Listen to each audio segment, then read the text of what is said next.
again, welcome to another episode of Azania in Therapy. I'm your host, Tlaka. Today, I've got a very special guest, a speaker, mentor, trainer, a clinical psychologist, and my guest and your guest today, Bopape. How are you? I'm good. Thank you for having me. Yes, I'm glad you came.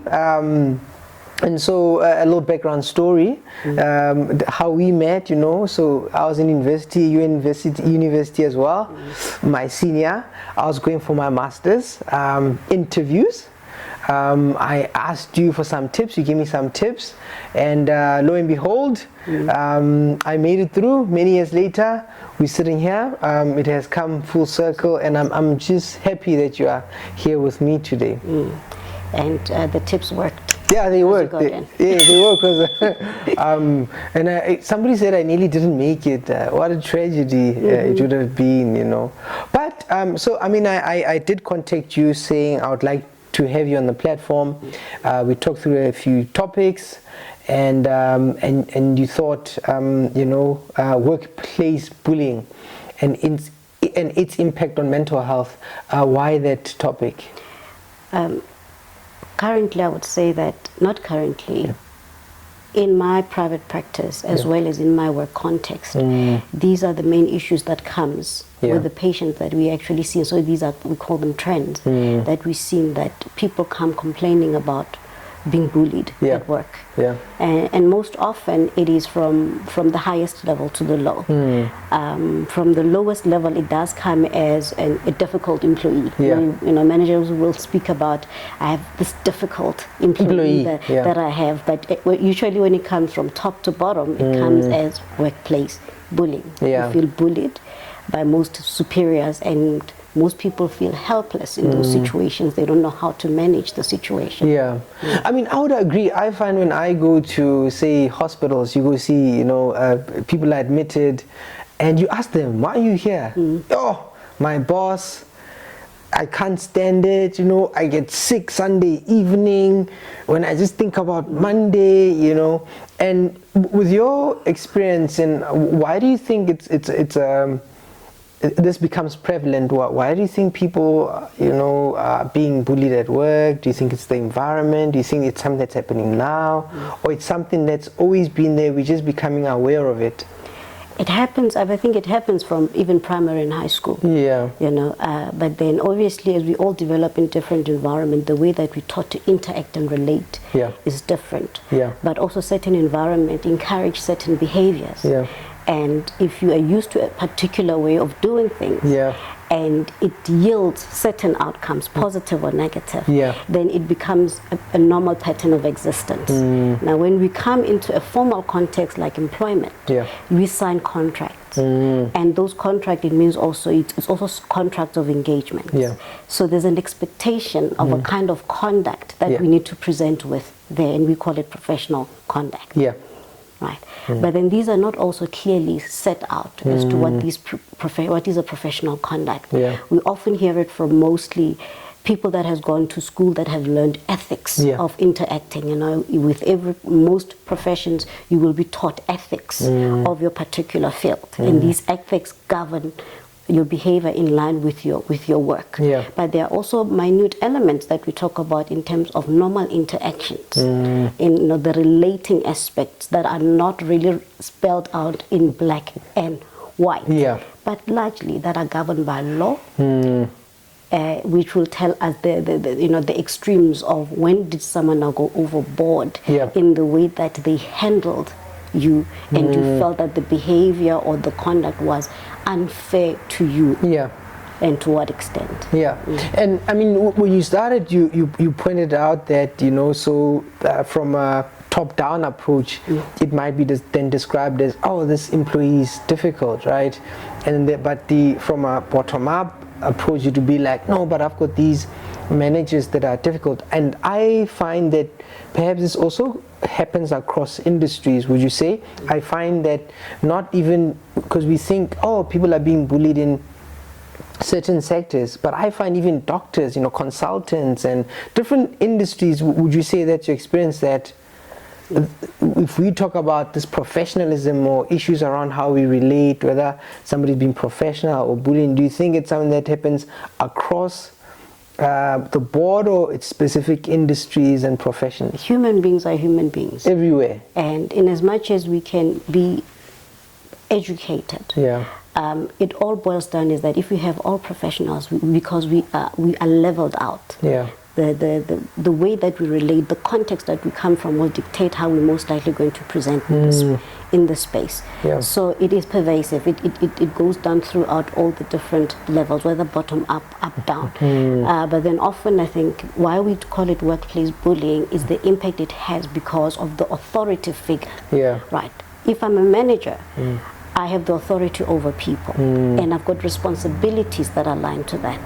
So when I don't handle them well, it means that in some way, that's why I get given a title that I use a certain management style.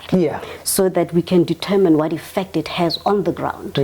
Right. Once we determine what it does on the ground, it means there are elements that I need to review in terms of people's rights. As to what extent does it infringe on those rights, and as well as, most importantly, performance. Because as a manager, my role is to ensure that there's productivity. You guys deliver. We need to deliver.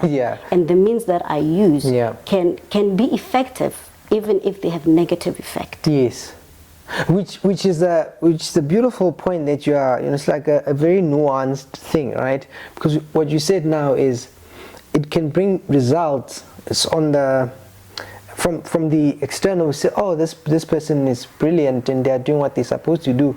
But those of us who are doing what the manager or our upline or is asking us to do, we do it, but it's painful for us and it hurts us. So maybe to tease it out a little bit, right? When we talk about bullying, because somebody could say, these people say that I'm bullying them, but I'm just being, it's because they're lazy. They are lazy, they just don't want to listen. But how is it that I'm bullying? So where do we draw the line between somebody being effective but you bullying us? So you use a very interesting word, lazy, which is a social term. It's not a professional term. Right. When the managers start using social words to describe productivity, it means that they're stepping out of the line to justify certain behaviors and conduct. Question is, what is the cause of laziness? What is it that you're seeing, that you're saying that these people are doing that makes you define them as lazy? Right. What do you think are the causes that affect delivery of service? Because now we can be able to dismantle it and determine areas that we can support. Because as a manager, your other role is to make sure that you support aspects that might be hampering the individual to progress accordingly in achieving the outcome and objective that you've been assigned to you. And if you're not able to do that and to support it, then you're not effectively managing, because you are also not doing the supportive element. And mental health is the core of your role to see to what extent is your team managing? What factors are having impact on them? Right. And if you're not aware of those things, then question is that if you are just what is it, tunnel vision in just achieving the objective, like we said, you can be a good deliverer of an objective, but if the implication is that you will see high turnover as a result, or people starting to get sick at work, having excuses, not wanting to wake up to go to work because there's so much pressure that you are not acknowledging. When these things can be ironed out and we can create a functional, we're not saying a perfect environment, a functional operational environment that can achieve objectives. And those objectives are not organization based, they're individual. When I enter a space, we need to understand I sign a contract. And a contract is that you have acknowledged that I've got skills and that I will deliver to a certain standard, but also you contract to developing me. So in that development, it means that you need to ensure that you give me other extra things that will develop my skills outside or within, to branch it broader into certain areas. I mean, I like what you're pointing out, because I think what you're also saying is instead of accusing, but you understand the role well, that if you're leading this team, part of what you're doing is it's supposed to be clear what you want them to do. You're supposed to help them with the resources, you're supposed to develop them, and as opposed to saying people are lazy, you need to think a bit more about that. Now, what about the person who feels that they're being bullied, you know, and how do you tell you're being bullied? Maybe you're a bit sensitive as well. Maybe you grew up and they used to shout at you at home and you're a bit sensitive to somebody who's a bit maybe direct, somebody who's asking you, when are you going to deliver this? You said you know, so how does somebody know that but they are being bullied? Right. The impact settles within an individual. Yes. And you teach people how to treat you. Yeah. Right. Very significant. Yeah. So the question is, why do you feel the way that you do? What is it that you don't like about when whoever did what to you? Yeah. And how would you like it? How would you prefer it? Right. Because that's where you go. You cannot just say that you bullied me. Yeah. Because it doesn't solve anything. You need to resolve it first. What is it that happened that made me feel the way that I do? How do I feel? And what would I have preferred and why that way? Because when you come to me as a manager, then you're saying, what, ma'am, the way that you handled me. The way you spoke to me. In front of everyone. Well, people are scared of being shouted at most of the time in front of everybody, in front of everyone. You know, maybe the delivery of it, per se, the delivery of it, you felt that it was maybe condescending. You do take that, my part, yes, I do realize where my faults are at, but I would ideally, you know, prefer it, that next time if I do something wrong, this is how I would like to be handled. Am I asking too much? Yeah. Right. So that he also has an opportunity to say, I can manage or I cannot, or you know, and choose not to. They can even choose not to, because you just communicate. When you communicate your needs, it means you're setting a stance, and your manager would know that when next time you do something that this person is not going to be happy, they might address it. Right. And obviously, when you address something, you might be attacking it. You indirectly, the person might be feeling attacked. As if yes. Or exposed. The more you feel exposed and vulnerable, because I'm your manager, I tell you what to do. Now, if you tell me my delivery was not appropriate, what are you saying? That I don't know how to deliver my job. So it may be interpreted differently by different manager. The idea is the ability to stand up for yourself. Even if someone can say to you, you get out of my office now, you still do not take back what you said, because you were setting the, you know, just a tone of saying, this is what would work for me. Right. I mean, that's a practical suggestion, but I often find that, you know, when people are struggling, when they present in therapy about, you know, I'm struggling, and you say things like that, but did you make an appointment or to talk to the person? They say, woo, but after that, I'm going to get punished and I won't get the jobs, I won't get the projects, they're going to be nasty, they'll say things like that. Right. You see, therapy is a different context where you deal with your own vulnerabilities and learn on how to develop certain qualities to enable you to do certain things. Right. Now, the question that you had asked is ways of, the idea is learning to understand your value, number one. You're not doing a company a favor. You are hired because you have a skill. You are hired because you can deliver. When someone constantly acts as if though you're not capable of, they end up diminishing your own self-worth, right? You end up also devaluing you, and you end up not being able to deliver to their extent. So the idea is self-motivation, to understand that you enter there knowing that you are capable. And you're not going to leave there feeling less of what you were as you entered in. I mean, I hear you, but I think it's not presented in that way in many circumstances. It's as if you work here, the company's doing you the favor, that there are many other people who would have appreciated this. And I think that's how people think about it also, that, oh, I just have this opportunity to work, and then so whatever happens here, then I just have to survive. But in what you're saying is that you're talking about a person then who would understand their worth. But how do we get to that? People assume that once they are employed, it is the managers responsible to measure their performance, and they do not set out standards of how do I know that I'm doing what I'm supposed to do to the extent that I am. How will I present that value report because you're not there to argue. You're there to show facts that I know that I did what I was supposed to do to this level. Now, most organizations, they will say it and they will tell you, we have a PMDS, we've got this, and we're going to measure that. But then most often people, when they get inducted, they just taught on how to get the ropes and get doing the job.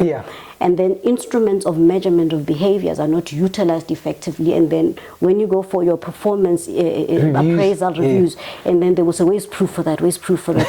Proof for that? And then you think, but no one showed me what to do. Not necessarily that someone's supposed to show you. For to cover you, you need to know. If I performed a task, I need to know how to log it in, to know that it is performed. And to always get a review, not always, often when you start you will know that, am I doing it the way it's supposed to be done? Have I reached the required standard that is so? So that if there's consistency in feedback, you know that is. You create your own report at the end of every month, even if no one said you should. And you submit it to your manager to say, these are my work outputs and these are the activities that, I have done. Because if he's going to query anything, you're going to say, but I gave you the report. The report will have your SWOT analysis, right? Your strengths, weaknesses, opportunities, and strengths will be indicated there. You would even give recommendation of things that are difficult, whether it has to do with resource and stuff, on the report that you write at the end of the month.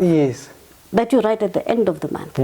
So anyone that starts questioning, they will still have to go back to the report. Did you review my report? I'm just, when you say that, I'm just thinking about how I was talking to somebody, they were talking about how people practice defensive medicine.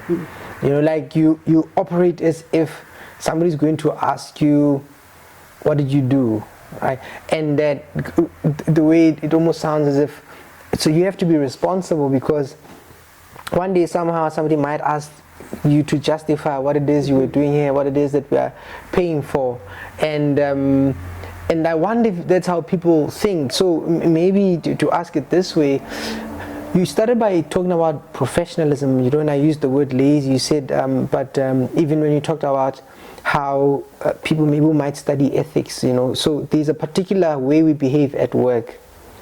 And do you find that people get enough training with regards to that? Because I think sometimes there's a confusion between how we're supposed to operate in a professional environment. You'll see it with things like a younger person will say, a younger employee will say, oh, I'm a manager, but I'm managing people who are older than myself, but they seem not to take instructions from me because I'm young. But that also sounds to me that there's a lack of understanding regarding when there's a particular way you behave at work, right? And so for me, so the question is, do you find we get enough training regarding how we are supposed to be at work, not just with the tasks, but also with the people skills and the relationships? Right. No, we don't. But remember, they call it culture. There's an organization culture which determines conduct, right?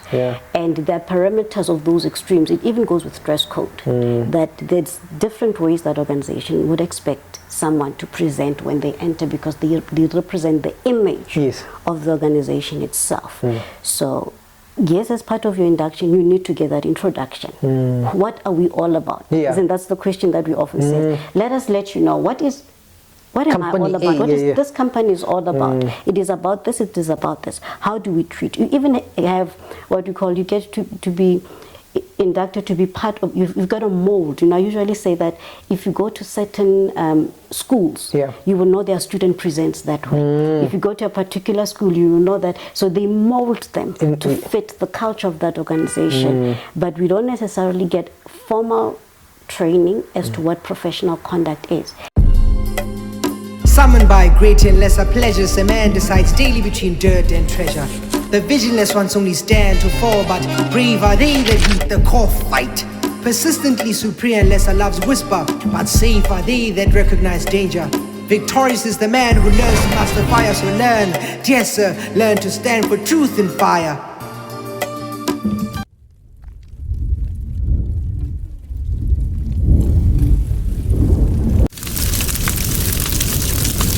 So the basic premise of every relationship, I always say, stems into three basic principles: safety, security, and growth. Right? I need to be safe around you.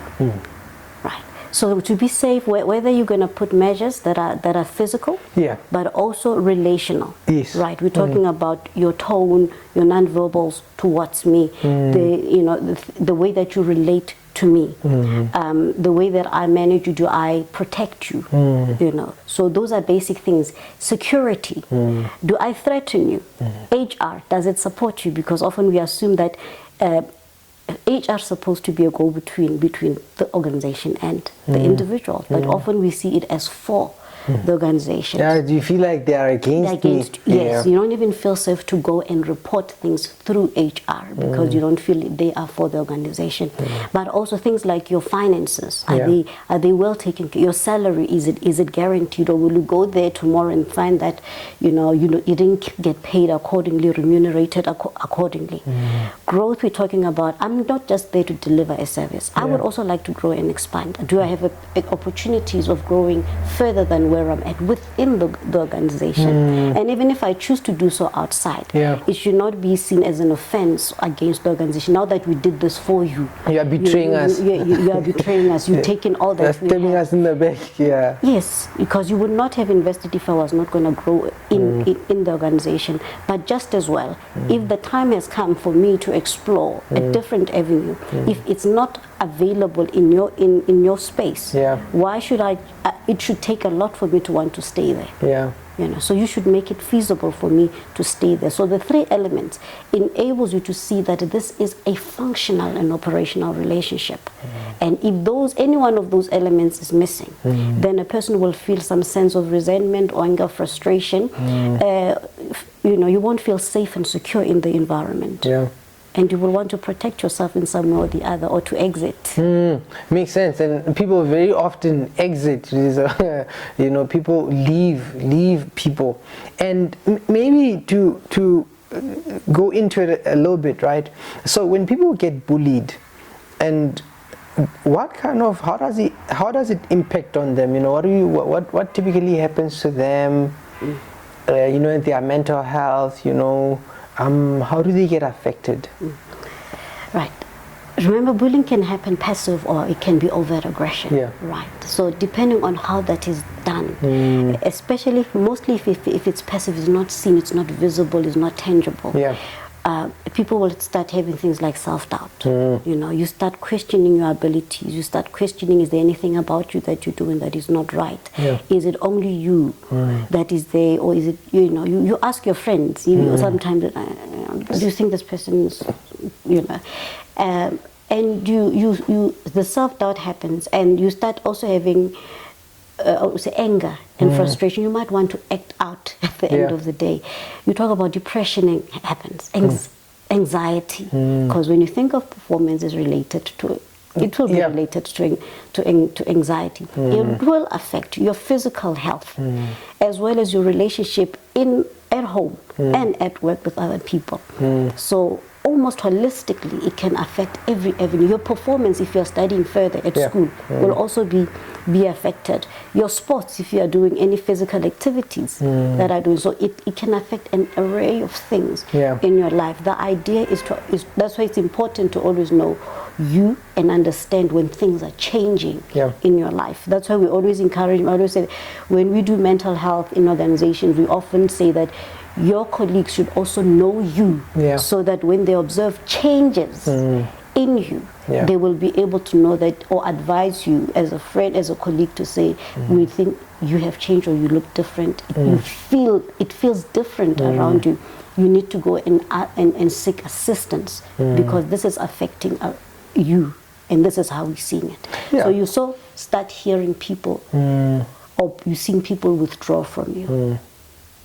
Yes, and taking it further, then when people then find themselves affected and impacted by the work environment, when they are not functioning well in their work, and they are anxious, they're not performing as well, then what can they do?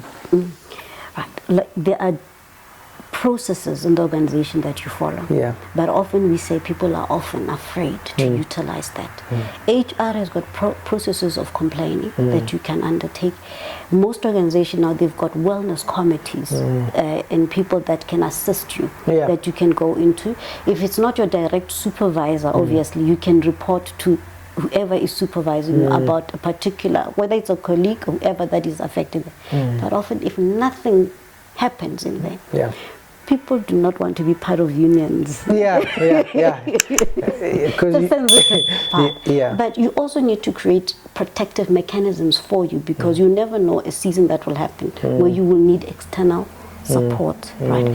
Whether it's lawyers, whether it's going to be your union, whether you're going to have to utilize CCMA, right? These are all your avenues. Your psychologists at some point will have to come into play. And how does a psychologist also happen, which is crucial, is that apart from you having mental illnesses, but also when you want to really stand up for yourself, you need support, right? And often when you are impacted, what happens is that you end up acting irrational.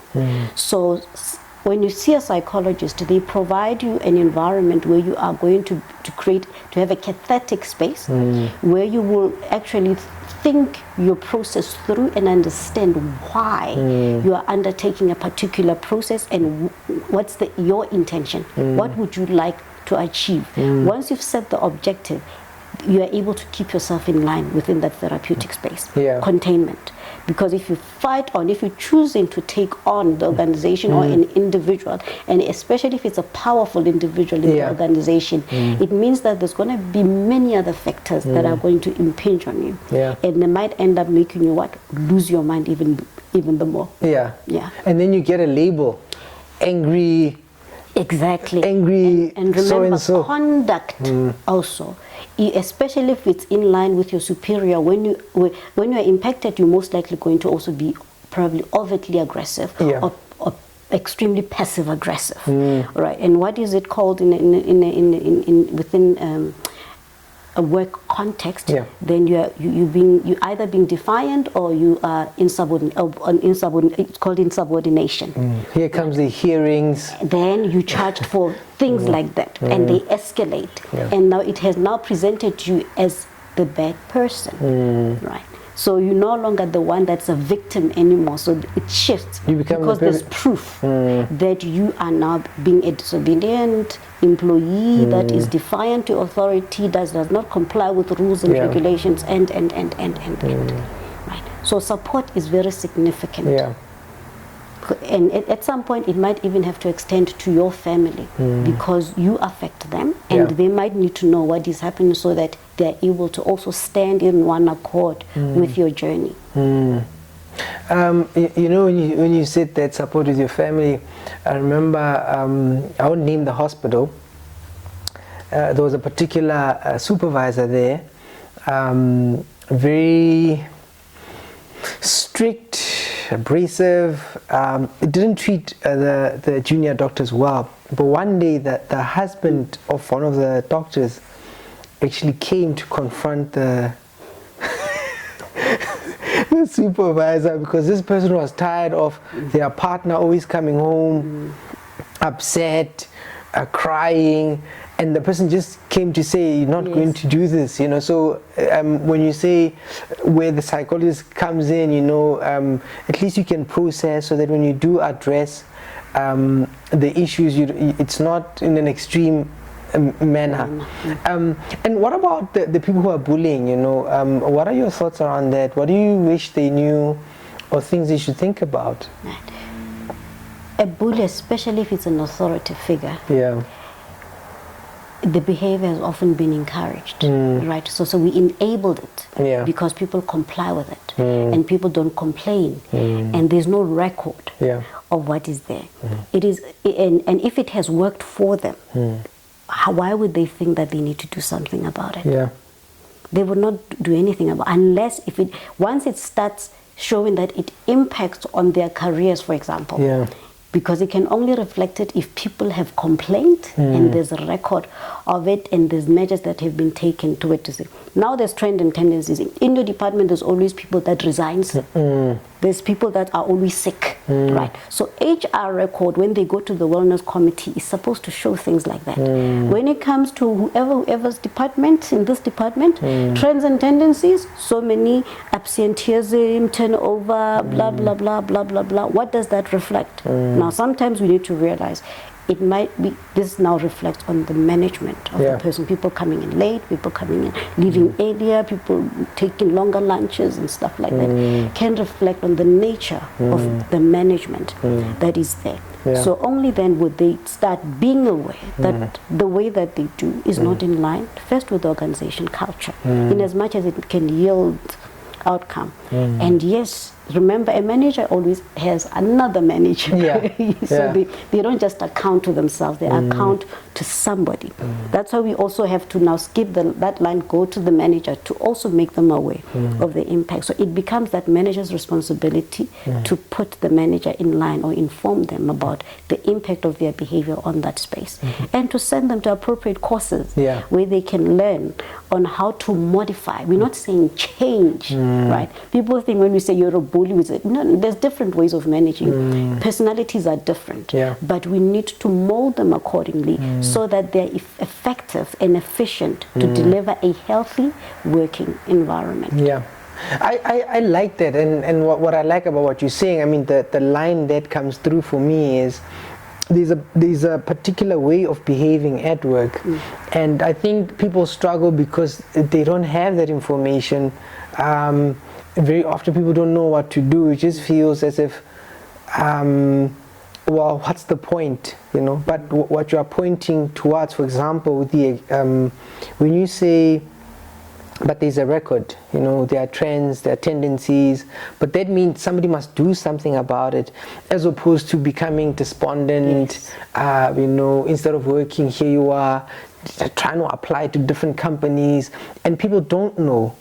Even when they get these exit interviews, they don't say exactly why they are leaving. They'll just... Why would they? Yeah, why would they? What's the point? Someone What's said, the benefit?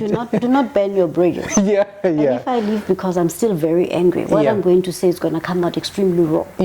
And because I do not want to burn bridges with anybody, I rather say less than or close to nothing, so that I still leave my record clean. But then if the person is still bullying, then it continues.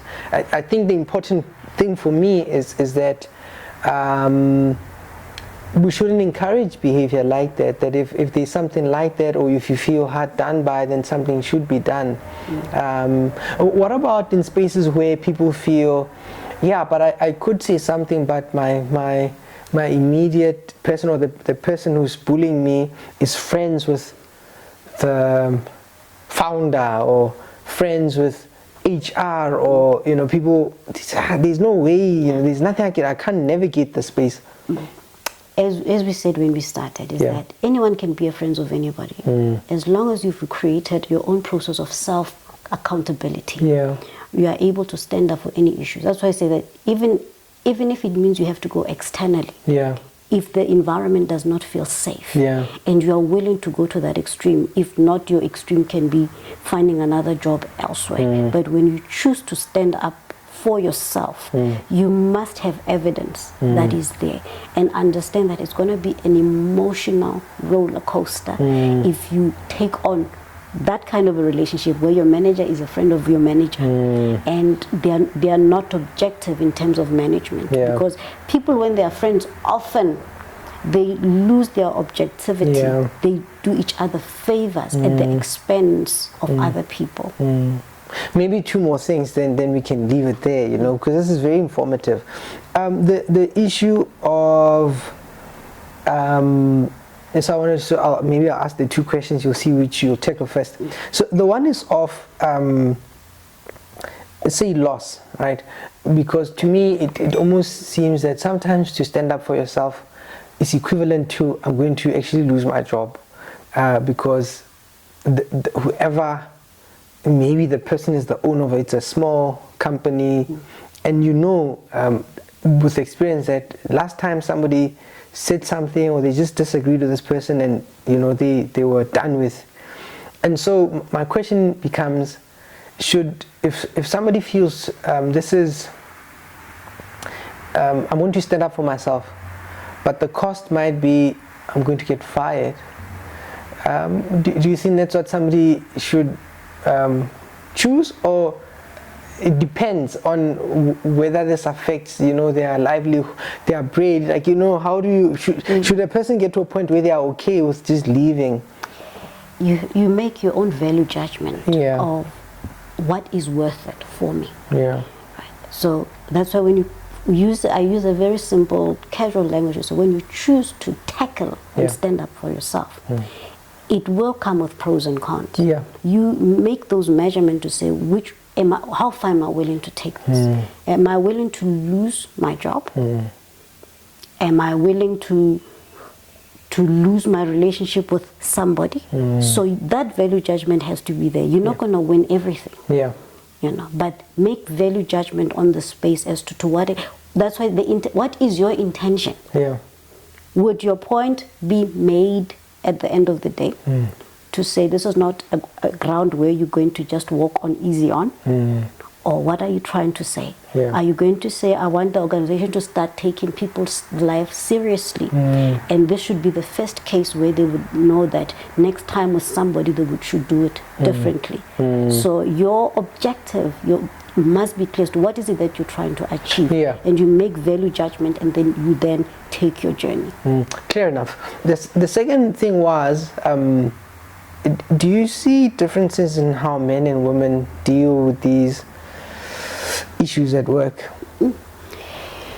It is different, but can we say it's I would say men will persevere longer than women would in most cases, but also women speak to each other more than keep things to themselves. Yeah. And it will present more easily with women because we are more emotional beings, that we will express our frustration through being angry.